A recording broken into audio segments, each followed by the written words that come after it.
All right, so managing your finances is something that nobody ever really wants to do. I try to reevaluate my finances at the end of every month, and I'm never on schedule. I never do it the last day of the month. I'm always like, I'll do it tomorrow. Yeah, I'll do it next week. I don't let it carry on into the next month. I do get to it because I get tired of seeing it on my to do list, but it's not the top of my, oh, I can't wait to do all of this accounting. I don't think anybody wants to do that. I'd rather be writing a book than doing accounting.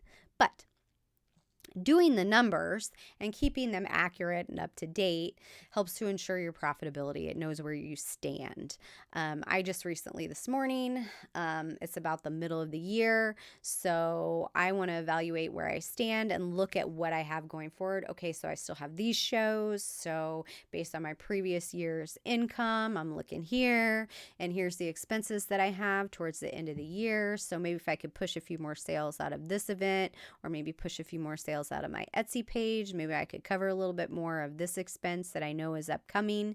And that's to tie it up for the year end, right? You want to know where you end at the end of the year and make sure that you're positioning yourself in a good place and moving into the next year, right? So knowing where you're standing and not deferring all of this stuff and like sticking your head in the sand and pretending like, I'm not going to look at it. I don't want to look at the numbers and avoiding it. You can help to avoid some of your financial stress of wondering what those figures are going to be at the end of the year. And then whenever you get everything all said and done, maybe you end up owing a whole bunch of money in taxes and you're like, shit, I wish I would have done something about this. Now I can't really do anything. I don't have any more time. So something to look for. It also helps you to prepare for growth. So I've said before, there's the software that I want to purchase and I was going to do it this year, but now I pushed it off till next year. But you can kind of budget. Like, I know I want to spend this money. So what's it going to cost me and how am I going to budget it in? And if you have maybe 2 or 3 projects that you're really, really wanting to focus on, you might have to do one this year and one the next year, but it helps you to prepare for that growth and how you're going to do it. If I can squeeze it in this year, I'll do it. But if I can't, then it gets deferred to the next year. But knowing where your finances are and where you stand helps you be able to make more educated decisions on how that growth progresses. It gives you have more control over where things are going. And part of doing that is keeping, detailed records of your income and your expenses. So you have to track all of your revenue, so your book sales. So if you do physical books, you have to keep track of all your physical book sales. Have to keep track of royalties, what you make online, any income that you make from any speaking engagement, freelance writing, or consulting. Keeping all of that. Keeping a record of it. You have to track your expenses. How much are you spending on marketing and advertising? You should have a budget for that. Or how much are you paying for professional fees? Are you paying editors? Are you paying artists to create cover art? Are you paying somebody to design or format your book? What are your inventory costs? What does it cost to have physical copies of your book? How much are you spending on that? How much do you have in inventory at the end of the year? You need that information for taxes. Your softwares and tools, how much does that cost? I use certain things for marketing. I have things for editing. I pay for those. So I need to account for those. That's a business expense for me. Your mileage. If you're driving to and from events, that can be a tax deduction, something that you need to expense. Travel and event expenses, my booth fees, costs money for me to be there, costs money for me to travel there. If I need a hotel, if I have to purchase meals while I'm there, those are all expenses. You need to keep your receipts. You need to track those things and account for those at year end. Making sure you're setting money aside for taxes. Again, if you're not doing this regularly, then you don't know what your tax expense is going to be at the end of the year. And that also includes your sales tax and then your income tax at the end of the year. So you need to be aware of that and you need to be paying attention. I know a lot of people like to do it under the table. Eventually, the IRS will figure it out if you start making enough money. So it's better to get in the practices of tracking everything while you're smaller, and then grow with the business than doing things on the DL under the table, and get caught with it later. The other thing is, for example, during COVID, and everything shut down, all of my events were canceled. And the bulk of my income comes from in-person events. So what am I going to do? Whenever they did the Paycheck Protection Program, I do know I'm in a lot of author or creator networking groups, and a lot of people were wondering, oh my gosh, this is my primary source of income. I can't go to any events this year. How am I going to pay my bills? Well, I did question a lot of them on being able to apply for the Paycheck Protection Program. And a lot of them did not qualify because they did not, if you don't have a tax return for that business, there's nothing that they can gauge on what your income was to be able to issue, compensation for that. So I was able to get PPP money. It was not a lot, because I'm small, I'm not big, but that was money that I made the previous year that I lost in 2020 because I wasn't able to do in-person events. So it helped me still be able to pay for my marketing expenses, my website, my, any of my professional fees. So it helped keep me afloat through that. So, the moral of the story is, you can't, claim income that isn't on your tax return, whenever you need help. On the flip side too, we run into this in financing for farmers. A lot of farmers want to show as little income as possible. And so, they expense the moon, to offset their income throughout the year. That is a little bit of a double-edged sword, because then whenever you apply for financing, it looks like you didn't really make very much money. But they really made quite a bit of money. They just try to offset it. But, it's one or the other. You can't have your cake and eat it too. So you need to decide where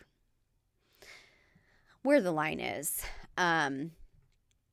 So estimating your tax liability, making sure that you're putting that money aside, and having a detailed record in case the IRS says, hey, I want to see all your information. So if you're planning to go full-time writing, which I do want to go full-time writing, things to consider. You do need to consider health insurance. So if you're going full-time, you need to take a look out in the marketplace and figure out what your approximate cost for your health insurance might be. You can look at freelance writer associations. Sometimes they can get health plans if you're belong to any groups. I know that I'm part of I have a Gamma membership, and I could potentially get insurance through them. You also want to consider your retirement savings. So if you're not at work, you're not contributing to a 401k if you don't have a 9-to-5 job. So you may want to do an IRA or a solo 401k. There's a lot of different options that you can do, but you do want to consider saving for retirement. And emergency funds, making sure that you have an emergency fund available, aim to save at least, 3 to 6 months worth of living expenses if possible, for unexpected income gaps. A show gets canceled and all of a sudden, you didn't make your target income for that month. So how am I going to pay my rent or my bills? Well, if you have a little bit of a cushion there, hopefully, that isn't an issue. I recently spoke with an author that they do this whole panel, and, the whole thing that they do it at a lot of shows that Trevor and I go to. And what they tout is, we're full-time authors. And they are. And, I look at what they do, and they go to a lot more shows than we do. And one of them even wrote a blog, on how much they made and how many shows they went to and all of that. So his figure, you have to wonder, I don't know if that includes, if that's the net profit or if that's just the revenue that doesn't take into effect, travel costs and hotel expenses and et cetera, going to all of these events. I don't know. But one of them I was talking to, And they have a card where they advertise, we're full-time authors. But, when I was talking to him, he's like, but I don't have health insurance. And I'm just thinking, if what you're making can't, cover health insurance, then I mean, yeah, you're a full-time author, but you're really not covering all of the expenses that you need to cover, And if you don't have health insurance, what other things are are you not covering with that author income? So, there's a trade-off there, and I feel like that's poor planning, because what if something happens and you get sick?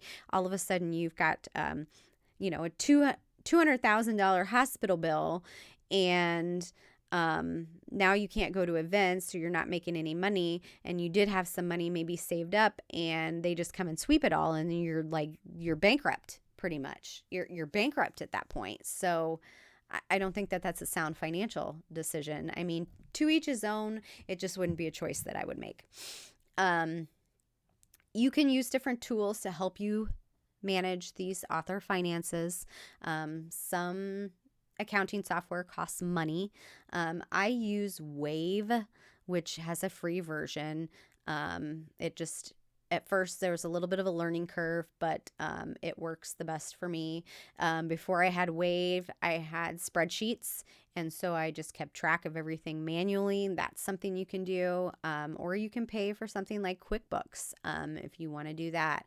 I got QuickBooks and I hated it. It didn't make any sense to me. I got frustrated with it. It wasn't user friendly, and I moved to Wave. I understood it a lot more. You can get expense tracking apps like Expensify or Shoeboxed. I haven't looked into any of those. I usually track most of my stuff on Wave, and now Wave has an app where I think I can do something similar to that. So I'll probably start using that. Or you can hire a financial advisor or an accountant if you know somebody who is good at spreadsheets or good at QuickBooks, maybe, for a small fee, or maybe free books. You could get them to do it for you. But I guess the moral of the story is to make sure that you're maintaining, your financial health along with everything else. You're doing your marketing, your formatting, if you're doing self-publishing, and then you're doing your finances as well. So, that is a piece of the puzzle that I feel that many creators are lacking. Just in conversations that I have with people, a lot of people will be like, oh, well, I made table. Well, they made that revenue to hit the table, but did you deduct all of the cost of your materials and the booth cost? And did you recoup those expenses or not?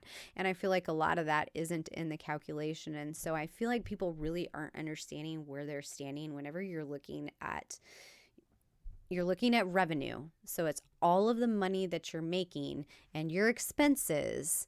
What you want is positive profit. So that's the difference between the two. You want to have more of the income than you have of expenses, so you end up with a positive profit at the end of the year. And, you need to keep an eye on that and make sure that you're hitting your target. So, and the only way you can do that is if you track it. So, and waiting until the end of the year is not a good strategy. So I would advise come in depending on what size you are. Maybe, if you're very, very small, maybe you do it on a quarterly basis. I'm starting to grow, so now I'm doing it monthly.